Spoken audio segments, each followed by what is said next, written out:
Selamat pagi Bapak Ibu dikasihi oleh Tuhan, bersyukur hari ini kita boleh beribadah bersama-sama. Dan mari kita mempersiapkan diri kita untuk mendengarkan firman Tuhan pagi hari ini, dan mari kita berdoa. Bapa kami yang di surga, kami mengucap syukur ya Tuhan, untuk segala anugerah, untuk segala pertolongan-Mu, di tengah-tengah masa yang tidak mudah bagi kami ya Tuhan. Ketika kami mengalami kesulitan-kesulitan hari demi hari, tidak hanya secara ekonomi karena pekerjaan kami, tapi juga ya Tuhan, ada orang-orang yang kami kasihi saat ini sedang mengalami hal yang tidak baik. Bahkan ada orang-orang tertentu, keluarga-keluarga tertentu, mereka harus kehilangan anggota keluarga mereka. Dan hari ini ya Tuhan, biarkanlah kami tetap melihat kebaikan-Mu di tengah-tengah itu semua. Kami tetap melihat kasih-Mu Engkau curahkan kepada kami di tengah-tengah ini semua ya Tuhan. Ajarlah kami untuk tetap setia. Ajarlah kami untuk tetap mengasihi-Mu di saat-saat kami mengalami hal-hal yang tidak baik menurut manusia ini. Terima kasih ya Tuhan. Kiranya Tuhan juga berkenan berbicara secara pribadi pada saat pagi hari ini kepada kami. Sehingga kami mendapatkan tuntunan, mendapatkan arahan, mendapatkan pegangan sehingga hidup kami sesuai dengan apa yang Tuhan mau. Berbicaralah kepada kami melalui hamba-Mu ini ya Tuhan. Di dalam setiap keterbatasannya Tuhan memakainya. Terima kasih. Dan hanya demi nama-Mu yang kudus Tuhan kami Yesus Kristus, kami mengucap syukur dan berdoa. Amin. Bapak Ibu yang dikasihi oleh Tuhan, kita akan melanjutkan pembahasan hari ini dari ucapan bahagia mengenai khotbah Tuhan Yesus di bukit. Dan mari kita masuk di dalam Matius pasal yang kelima ayat yang ke-9, berbicara mengenai berbahagialah orang yang membawa damai.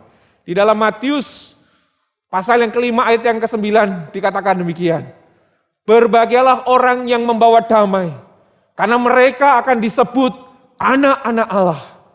Bapak Ibu dikasihi oleh Tuhan, kalau saya bertanya, lebih mudah mana kita menemukan damai atau tidak damai? Atau boleh kita katakan dengan konflik. Lebih mudah mana kita menemukan damai itu, atau lebih mudah mana kita menemukan konflik di dalam kehidupan keseharian dan melihat orang-orang sekitar kita. Mungkin sebagian kita akan mengatakan, ya saya lebih mudah melihat konflik daripada damai. Tapi ini kasih oleh Tuhan, ketidakdamaian, konflik dimulai dari hal-hal yang kecil bukan? Dari mungkin urusan makanan antara kakak dan beradik. Yang satu menginginkan makanan yang lebih banyak. Dan yang satu lagi, dia tidak ingin bahwa bagiannya lebih sedikit daripada yang lain. Atau mungkin konflik antara yang lebih besar, yaitu mungkin negara. Mereka yang bersengketa karena ada wilayah-wilayah yang diperebutkan. Tapi ini kasih oleh Tuhan, di dalam dunia ini, damai itu didambakan oleh banyak orang. Tapi ini kasih oleh Tuhan. Kalau kita mau jujur mengatakan, damai itu tidak mudah kita dapatkan. Damai itu boleh dikatakan bahkan kalau kemudian kita melihat bahwa itu sebuah kelangkaan di tengah dunia yang mementingkan diri sendiri. Bukankah orang-orang akan lebih mudah untuk dia mempertahankan haknya daripada dia berpikir untuk kehilangan haknya. Yang penting ada kedamaian di sana. Dan faktanya, banyak orang yang ingin mendapatkan damai. Namun, banyak orang yang tidak ingin membawa damai. Perhatikan, banyak orang yang ingin mendapatkan damai. Namun, banyak orang yang tidak ingin membawa damai. Dan juga banyak orang yang ingin mendapatkan kedamaian. Namun banyak orang yang enggan mengusahakan kedamaian itu sendiri. Nah di dalam Matius pasal yang kelima ayat 9 ini, dikatakan bahwa berbahagialah orang yang membawa damai, karena mereka akan disebut anak-anak Allah. Perhatikan, bagi anak-anak Allah, anak-anak Tuhan, dikatakan mereka membawa damai, bukan mencari damai. Apa bedanya? Kalau dunia ini mencari damai, tapi anak-anak Tuhan dikatakan membawa damai. Apa sih bedanya? Mari kita perhatikan bersama-sama. Di dalam hal ini, Yesus tidak hanya sekedar berbicara tentang damai belaka. Yesus tidak sedang mengajar mereka yang berbahagia adalah mereka yang cinta damai. Bukan. Namun Yesus mengajarkan bahwa mereka yang berbahagia adalah yang membawa damai. Perhatikan.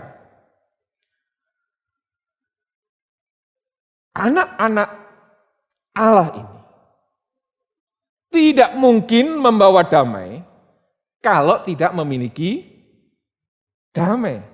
Betul bukan? Misalnya, saya membawa remote ini. Kalau dikatakan bahwa saya membawa remote ini, tidak mungkin saya tidak memegang remote atau tidak membawa remote atau tidak memiliki remote sehingga dikatakan saya sedang membawa remote karena nggak ada. Jadi saya dikatakan saya membawa remote ini kalau remote ini sudah ada di tangan saya. Demikian juga dengan damai. Kalau kita membawa damai seharusnya ada damai itu sendiri di dalam kehidupan kita, bukan? Tapi ini kasih oleh Tuhan. Kata damai yang atau membawa damai yang dipakai di dalam Matius 5 ayat 9 ini adalah dengan kata eireноpoios. Jadi dua kata yaitu eirene dan poieo. Nah, eirene ini diartikan dengan keadaan damai, tenang, dan tidak terpecah-pecah. Dan eirene ini atau shalom dalam bahasa Ibraninya, shalom dipadankan dengan kata shalom. Itu menggambarkan satu keadaan yang damai, yang bersifat harmoni dengan Tuhan. Nah, kata poieo itu adalah sebuah kata kerja yang diartikan bahwa sebuah tindakan untuk membuat, untuk menciptakan atau menghadirkan sesuatu. Jadi kata membawa damai atau eirenepoios adalah tindakan yang menciptakan damai, menghadirkan suasana harmoni dengan Tuhan. Apa yang dikasih oleh Tuhan? Menarik bukan? Pada saat Yesus sedang mengajar di bukit itu, para pendengarnya adalah orang-orang Israel. Mereka sangat merindukan kedamaian. Mengapa? Karena kita tahu, setidak-tidaknya sejak nenek moyang mereka dibuang ke Babel, kurang lebih 500 tahun yang lampau ketika sebelum Tuhan Yesus ngomong saat itu. Jadi mereka ini sudah dijajah, baik mulai dari Babel, Persia, kemudian dijajah Yunani, akhirnya dijajah sama Romawi saat Tuhan Yesus berbicara hari itu. Jadi damai bagi mereka yang terjajah adalah mereka dibebaskan dari tekanan penjajah. Damai adalah bebas dari penderitaan oleh karena mereka dijajah. Mereka dibebaskan dari penjajah itu. Itulah damai bagi mereka hari itu. Namun perhatikan, Yesus mengajarkan bahwa kedamaian bukanlah sekedar kondisi politis, mereka tidak dijajah. Dan kondisi ketidakdamaian bukan karena kehadiran penjajah. Yesus mengajarkan bahwa bukan karena kehadiran penjajah sehingga mereka merasakan ketidakdamaian. Namun apa? Ketidakdamaian yang mereka rasakan, yaitu orang-orang Israel saat itu, karena apa? Karena ketiadaan Tuhan di tengah-tengah mereka. Namun jangan salah, jangan dimengerti bahwa Tuhan meninggalkan mereka, tapi sebaliknya. Mereka lah yang meninggalkan Tuhan. Banyak di dalam surat-surat atau kitab-kitab Nabi di Perjanjian Lama yang seringkali mengingatkan, Tuhan seringkali menggambarkan, kitab Hosea misalnya. Jadi Tuhan itu menggambarkan bahwa bangsa Israel ini meninggalkan Allah dengan bersinah kepada Allah yang lain. Ini menarik Bapak Ibu dikasih oleh Tuhan. Jadi sekali lagi bukan, jadi ketiadaan damai itu karena ketiadaan Tuhan di tengah-tengah mereka, bukan berarti Tuhan meninggalkan mereka. Tapi orang Israel, bangsa Israel lah yang meninggalkan Tuhan demi alasan-alasan tertentu. Ketiadaan Tuhan adalah ketiadaan damai sejahtera, ketiadaan shalom.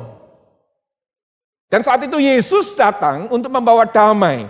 Dan misi Yesus adalah mengembalikan damai yang telah hilang di tengah-tengah umatnya. Apa yang dikasih oleh Tuhan? Ketika kita melihat akan hal itu, apa sih damai sebetulnya? Apa sih kedamaian itu sebetulnya? Suatu hari ada sebuah perlombaan. ya. Lomba lukis, Bapak Ibu yang kasih oleh Tuhan. Nah, lomba lukis dengan sebuah tema yaitu kedamaian. Nah, banyak orang yang ikut. Tapi juga banyak orang yang nonton ingin melihat lukisan mana yang menang, gitu ya. Nah, kemudian sudah banyak lukisan-lukisan, kemudian para penonton ini, para pengunjung ini kemudian banyak yang tertuju pada lukisan yang begitu indah. Dan mereka berpikir, mereka bercakap-cakap satu dengan yang lain. Pasti lukisan inilah yang akan menang nantinya.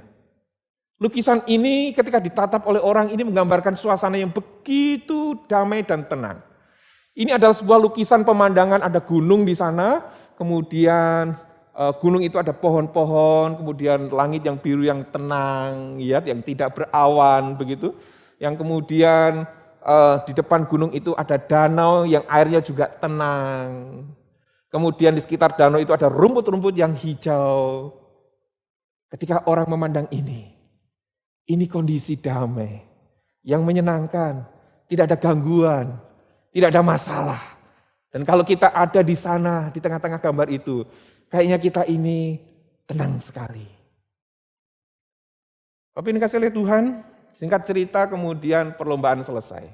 Tibalah saatnya untuk mengumumkan lukisan mana yang menjadi pemenang.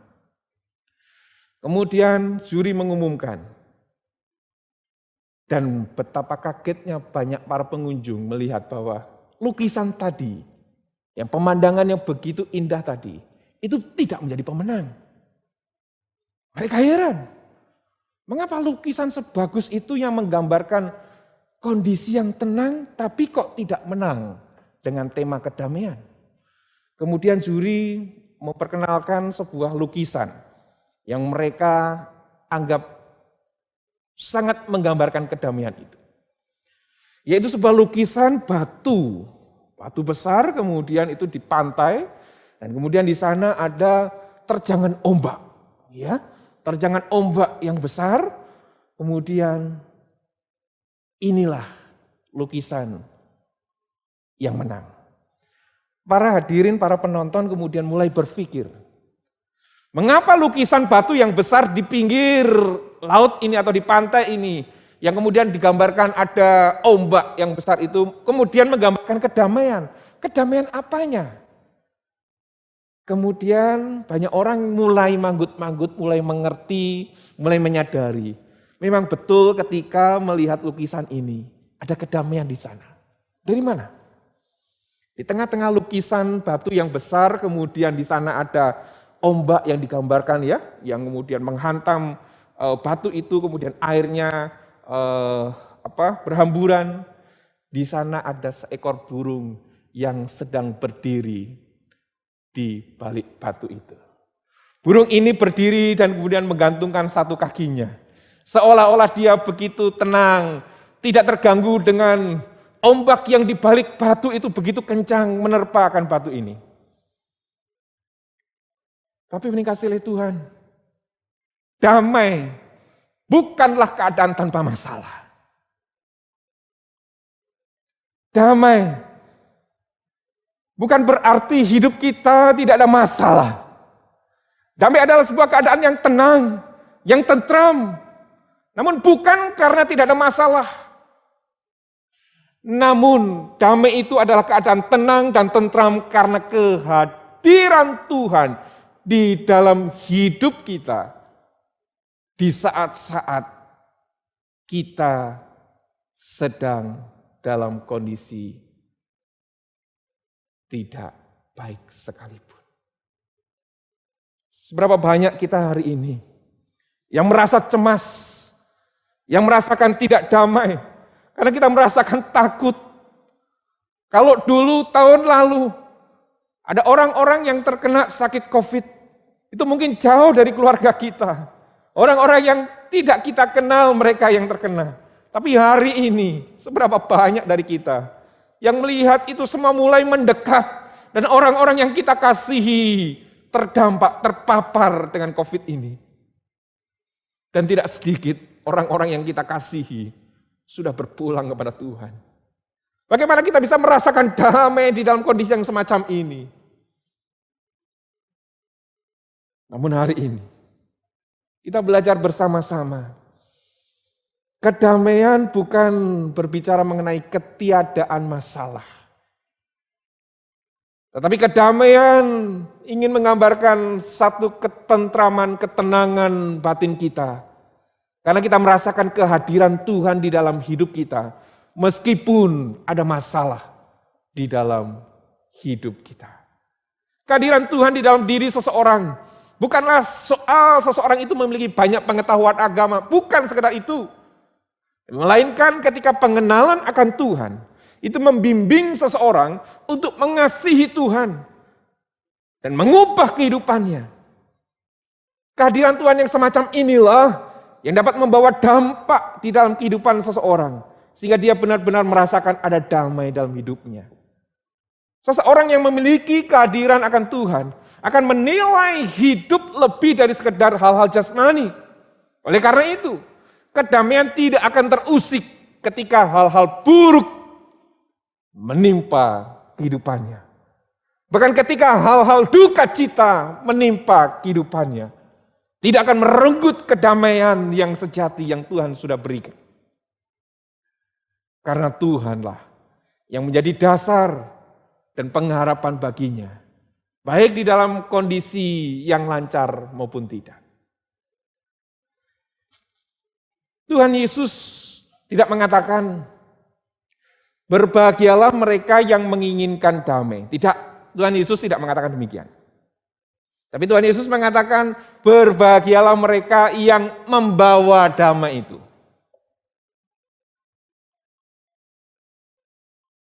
Bapak Ibu yang kasih oleh Tuhan. Tidak heran jika terjadi banyak konflik dalam hidup kita. Karena memang banyak. Banyak yang tidak memiliki damai dalam hidupnya. Seringkali ketenangan, ketentraman itu dimengerti kalau tidak ada masalah, kalau semuanya jalan baik-baik. Pekerjaan jalan baik, usaha jalan baik, kesehatan baik-baik saja. Jadi mereka merasakan ketenangan.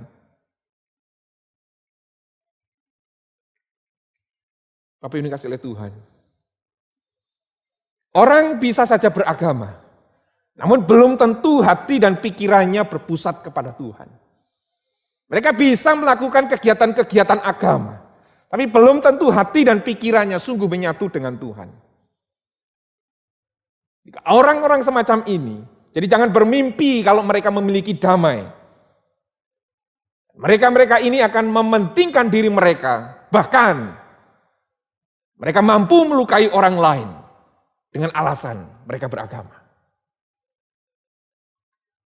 Sehingga jika kita tidak melatih pikiran dan hati kita untuk memikirkan apa yang baik, yang berasal daripada Tuhan, maka kita tidak akan memiliki kedamaian itu. Rasul Paulus di dalam Filipi pasal yang keempat, ayat yang ke-7 sampai yang ke-8. Mengatakan demikian, damai sejahtera Allah, sekali lagi, damai sejahtera Allah yang melampaui segala akal, itu akan memelihara hati dan pikiran kita dalam Kristus Yesus. Sekali lagi, damai sejahtera Allah. Dan dilanjutkan di dalam ayat yang ke-8 dikatakan bahwa, jadi akhirnya saudara-saudara, semua yang benar, semua yang mulia, semua yang adil, semua yang suci, semua yang manis, semua yang sedap didengar, semua yang disebut kebajikan dan patut dipuji. Dikatakan apa? Pikirkanlah semuanya itu. Kata pikirkanlah tidak sekedar bahwa kita hanya merenung memikirkan, tetapi itu menjadi satu kehidupan yang kita hidupi. Bahwa apa yang benar, apa yang mulia, apa yang adil, apa yang suci, apa yang manis, apa yang sedap didengar, yang disebut kebajikan dan patut dipuji, kita hidupi. Dan di sanalah, ayat yang ke-7, damai sejahtera Allah itu akan memelihara hati dan pikiran kita. Inilah kedamaian yang sejati.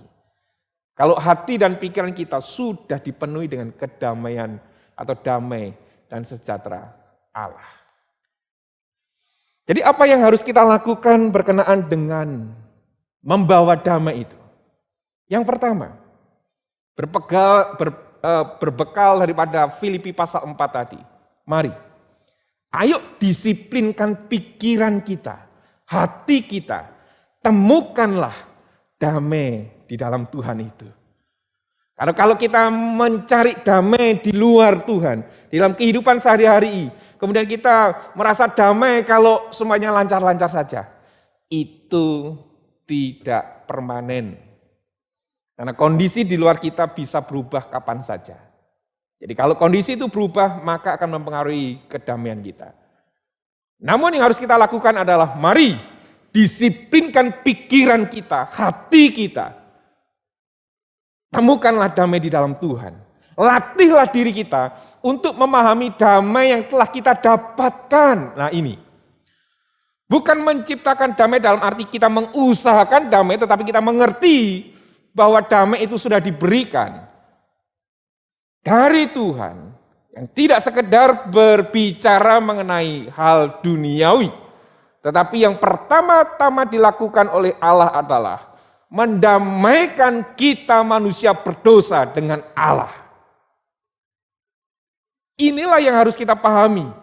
Ketika manusia sudah jatuh di dalam dosa, di sanalah kemudian keinginan manusia untuk menjadikan dirinya Tuhan yang terutama di dalam kehidupannya. Sehingga kemudian Tuhan itu dinomor sekiankan.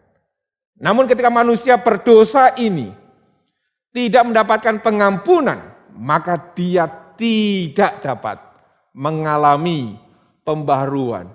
Siapa yang seharusnya ada dan memimpin dalam kehidupannya?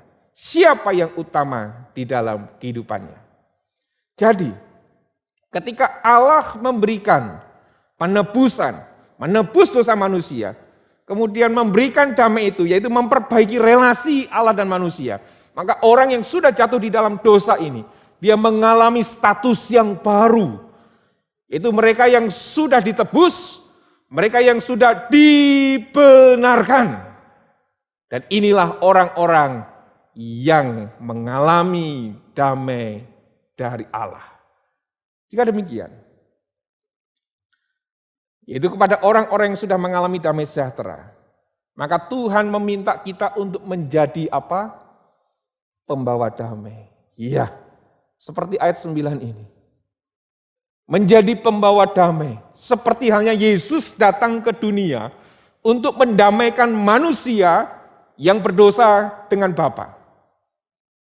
Maka demikian halnya kita dipanggil untuk menghadirkan damai bagi dunia yang kita tinggali saat ini. Kita tahu bahwa dunia sudah rusak oleh dosa. Jadi hawa nafsu, ego, mementingkan diri sendiri. Dan jika semua itu sudah mulai berkembang, maka konflik akan gampang terjadi. Kalau orang mementingkan hawa nafsunya, mementingkan egonya, mementingkan diri sendiri, maka tidak sungkan-sungkan untuk menindas orang lain. Dan mulailah ketiadaan damai di sana. Yesus sang Raja Damai datang untuk menunjukkan apa artinya menghadirkan damai bagi dunia yang sudah rusak karena dosa ini. Maka sekarang Yesus memanggil kita untuk menyangkal diri di tengah-tengah dunia yang mementingkan diri sendiri. Yesus memanggil kita untuk mengasihi di tengah-tengah dunia yang membenci. Yesus memanggil kita untuk memberikan kebaikan di tengah-tengah dunia yang membalas kebaikan dengan kejahatan.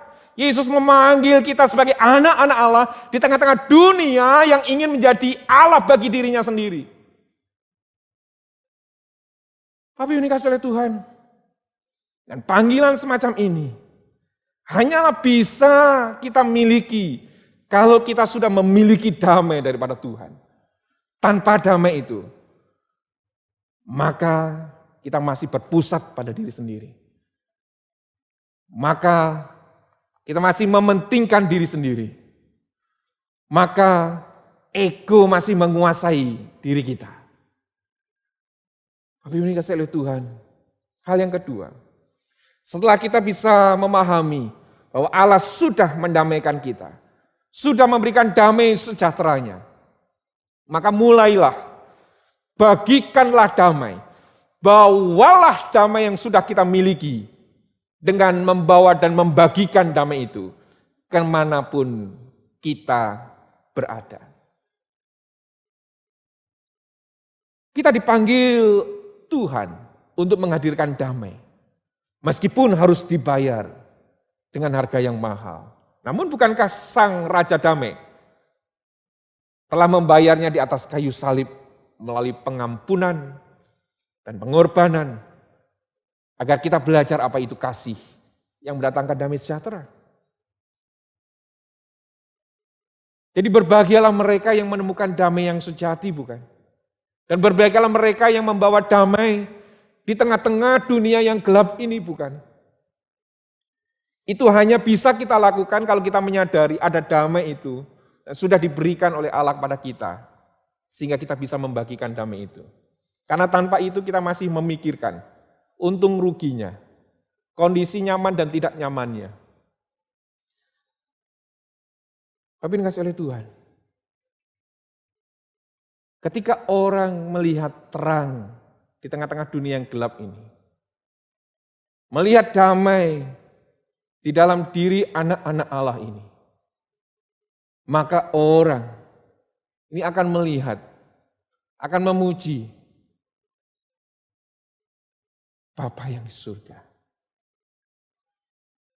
Bukankah ketika anak-anak kita melakukan sesuatu hal, orang akan cepat bertanya, ini anak siapa? Tidak peduli anak ini melakukan hal yang baik atau yang jahat. Menemukan seorang anak dengan hal yang baik, maka kita akan melihat anak yang baik ini anak siapa. Maka orang tuanya yang akan disebutkan, yang akan dikenal, yang akan tahu, oh ini anaknya si A. Atau mungkin sebaliknya anak ini yang jahat, oh ini anak kok jahat sekali. Ini anaknya siapa sih? Bapak Ibu dikasih oleh Tuhan, ketika orang melihat ada damai di dalam hidup kita, maka bukan kita saja yang dilihat, tetapi ada Kristus yang ada dalam diri kita, sehingga orang-orang itu akan memuji Allah kita. Oh ini loh orang Kristen, oh ini loh orang yang kemudian rajin ya mengikut Tuhan dan sebagainya, melayani dan sebagainya. Tapi kalau sebaliknya yang kita munculkan, bukankah sama? Oh orang Kristen kok seperti itu, betul kan? Jadi kalau sudah ada damai dalam hidup kita, maka orang-orang itu akan melihat, oh ini loh, ada hidup yang sungguh-sungguh sama atau sesuai dengan Bapaknya, dengan Allahnya, dengan ajarannya. Tapi ini dikasih oleh Tuhan. Berbahagialah karena kita dikenal sebagai anak-anak Allah, karena membawa damai yang Allah telah berikan kepada kita. Dan di sanalah kebahagiaan sejati itu ada. Yaitu ketika kita melihat orang-orang, melihat Kristus di dalam kita. Berbahagialah kalau orang-orang itu melihat ada Kristus dalam hidup kita. Maka selamat menjalani hidup yang berbahagia dengan menjadi pembawa damai yang diberikan Allah kepada kita. Amin. Mari kita berdoa. Bapa kami yang di surga, kami mengucap syukur ya Tuhan. Kalau hari ini kami sungguh-sungguh merasakan akan kasih dan kebaikan-Mu. Meskipun di dalam sekeliling hidup kami, sekeliling kami masih banyak orang-orang yang sedang menderita. Bahkan tidak hanya orang-orang yang jauh, tetapi orang-orang yang kami kenal. Bahkan dalam kondisi rumah tangga kami, usaha, pekerjaan kami juga mengalami hal yang tidak baik. Tapi hari ini, kami ingin belajar bahwa bukan itu semua yang kemudian mempengaruhi kehidupan kami, kemudian kami tidak bersyukur kepada Tuhan. Tapi kami mulai menyadari bahwa kehidupan kami tidak sekedar kehidupan jasmani. Tapi kami melihat bagaimana Tuhan sudah mendamaikan kami dengan Allah. Dan itu adalah hal yang luar biasa. Karena relasi kami sudah dipulihkan dengan Tuhan. Dengan keadaan damai inilah, kami ingin membawa damai yang sejati dari Tuhan Itu kedamaian dilepaskan dari belenggu dosa. Sehingga hidup kami adalah hidup yang dipenuhi dengan damai sejahtera Tuhan. Sehingga kami boleh membawa damai ini. Sehingga banyak orang melihat bahwa kami ini dikenal, dimengerti sebagai anak-anak Allah. Tuhan, biarlah dengan damai yang kami bawa, yang kami bagikan, banyak orang yang kemudian memuji-Mu. Allah yang hidup, Allah yang berkuasa mengubahkan kami. Kalau kami saat ini masih memiliki karakter-karakter yang tidak baik, yang jauh daripada kata menciptakan damai atau membawa damai, yang masih mementingkan diri sendiri, yang masih mementingkan ego kami, ya Tuhan, biarlah kami mulai belajar, supaya kami yang sudah menerima damai itu, membagikan damai itu, sehingga orang-orang melihat ada Kristus dalam hidup kami yang sudah menebus kami. Terima kasih Tuhan. Kiranya Tuhan memberkati, menolong kami dalam kehidupan kami. Dan kiranya nama-Mu semakin dimuliakan melalui kehidupan kami. Terima kasih Tuhan. Dan demi nama-Mu yang kudus Tuhan kami Yesus Kristus, kami mengucap syukur dan berdoa. Amin.